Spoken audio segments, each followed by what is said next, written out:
if you could just deep dive a little bit on what do you mean by training reinforcement and these Sure. training communities? So when I talk about learning reinforcement, I'm talking about where we have lessons, right? We have lessons in any formal training course, whether that is a virtual training program, a live face-to-face training program, or even an e-learning program. So those sorts of formal trainings. So what needs to happen afterwards is that, are we supporting those lessons after the fact? And how are we supporting those lessons?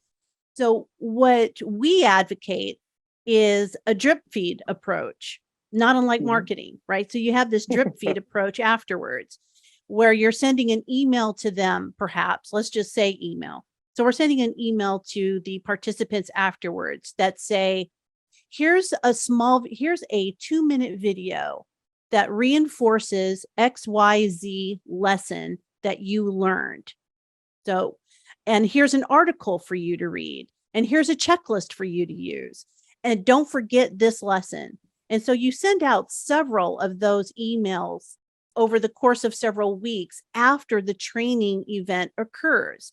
So this way, people are practicing retrieval, right? So Right. when we think about the psychology of learning, practice retrieval is a key element of that.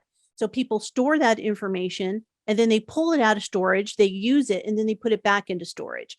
So every time that email shows up and they open up that video, that knowledge that's sitting in the back of their head then comes to the front. They use it for a little while and then they put it away. But what we do is that we strengthen those ties. So every time we bring that sort of learning reinforcement to people, learning gets stronger. We connect lessons to learning to action. Interesting. And so that's what happens after the formal training event. And that's the part that's missing, right?